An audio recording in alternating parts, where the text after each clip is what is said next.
Hi guys, welcome to another episode of Dental Impressions, specifically Unraveling Dentistry series.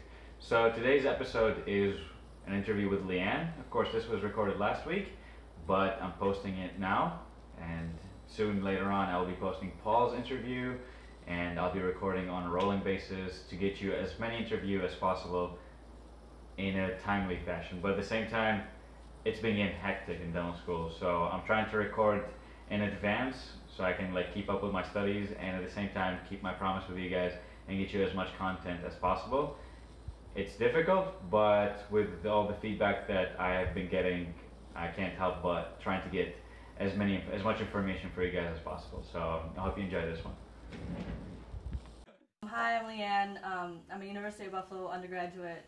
I'm 23 years old, and I graduated with a biological sciences degree. So I know you did an admission trip last year. So can you tell me a little bit more about that? Yeah, so it's kind of funny because my dad just found this opportunity for me to go travel to Vietnam and do a mission trip, and it's doctors who practice in America, and they're Vietnamese, so they go back to Vietnam to provide care for people who don't have access to healthcare at all. So they provide medical, dental, and even optometry services to patients who basically live in rural areas in Vietnam. So they probably never seen a doctor ever in their whole life. Yeah. So one thing that I did was that I got an opportunity to assist one of the dentists. And the dentist I assisted is actually a dentist in Vietnam. So she's practicing there, and then I just got to assist her, and I saw these kids who had calculus at 4 or 5 years old, so it was kind of crazy, something like that could happen, because you never, that's not a thing in America. No. So that was one thing that just opened my eyes to medicine and dentistry, is that So front row seat to dentistry, basically. Yeah, exactly, and it's just how it made me remember how thankful we are to have the resources we have in America. That's amazing.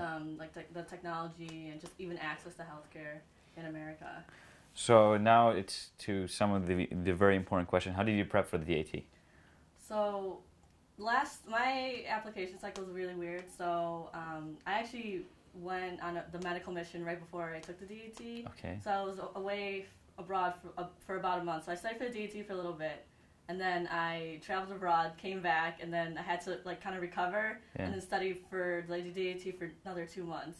So what I did was I read the Kaplan book, the whole thing, took notes, and then I practiced with the Destroyer, DAT boot camp, Crack the Dat.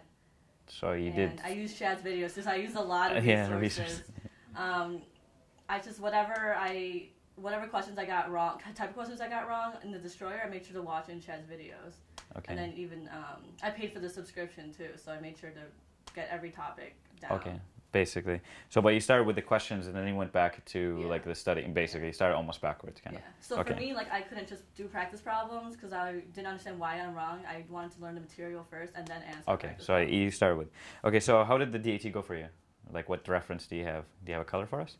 Yes. So mine is blue. And with the PAT section, also blue. Yeah. And for undergrad, how was your GPA in Buffalo? My GPA was also blue. So we're all within the same range, consistent. Yes. Yeah. So for me, I thought it wasn't that great because I know it was a little bit below. It's okay. No, I think it's good. Yeah. Well. I mean, you're in dental school already, so it's what is up? What's But I just because of the competitive nature of it, I was overwhelmed and stuff. That's why I wasn't sure. Sometimes advisors might say something. I know. They people do say things. Yeah, so that's why it's really overwhelming, and so I worried on that aspect. So in terms of shadowing experience, you had an amazing mission statement in Vietnam. So that could be one of the most the highlights of your shadowing experience in dentistry. Yes. So even before that, I shadowed a bunch of dental dentists, and I got to see the private practice aspect of dentistry, but then I shadowed for so long. I shadowed for over 200 hours in the States. I wanted a different experience, and Vietnam was completely different. So I thought this would be a good experience for me because that's something I want to do in my future career, is to go back and provide care for people who are the same heritage as me. Perfect. That's amazing. So so like at one moment did you realize you wanted to be a dentist? Like I know you said you had over 200 hours of shadowing, so I'm assuming at an early stage. So I've always loved medicine, but I love the hands-on aspect of dentistry. It's very artistic and aesthetic, and that's what I like. So I never really liked. Didn't really like the the career as a physician. Okay. I didn't think that's something that I could physically handle or emotionally For a long period of time, probably. yeah and for me I thought dentistry was perfect because I also do some things in business. I've owned my own business and done some e-commerce online throughout undergrad, so that was something that I was just combining all my passions together: art, science, medicine, and definitely the business aspect. Exactly, Yes. yeah. So more on that, this is very interesting stuff. But so basically, what are the final factors that you had for deciding where to go for dental school? So I honestly didn't really have a choice because UB was my only interview. So but when you were applying for other schools, what were the factors that you had in mind before you applied? Cost, distance from my family, and statistics. I thought why would I apply to Harvard if obviously my stats weren't compatible? Yeah. So I had to be realistic with my my stats and see where my range was. Yeah, which is also very interesting that Buffalo sometimes people with very high stats do not get in, but people which is I was really surprised that they said at our white coat that they just turned down people who had really high GPAs. But it's not it was a distinguishing factor at least. Yeah. It was mostly you have an amazing experience. Most of the students have too. So basically, about for the last question we have is what type of advice that you have for people that are taking the DATs or applying to dental school right now or thinking about applying to dental school? So for the application part, I would say ask for help definitely from, if you know any dental students, ask them.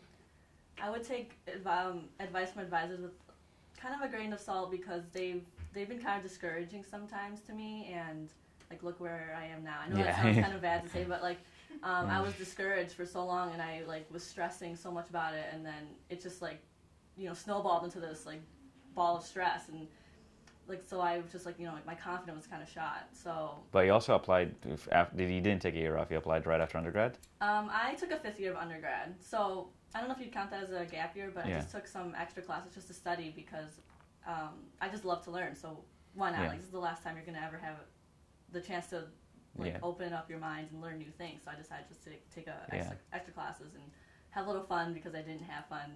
I was studying so much in undergrad, so I decided just learn some more things. Be open-minded to. So definitely try to pursue other interests, not just the science field. Because you can't just study science all the time. I took an ethics medicine, ethics of medicine class and public health class, and you never really think about it, but those classes, even though they're not core science classes, they could help you with your career because they just opened your mind to different things. I think medicine. It's a big aspect, the human aspect of it. So well, that's amazing to know more about you. And now we have a gross exam, so we have to sprint there. But thank you so much for being here. Thank you. And I'll be seeing you in 15 minutes, actually.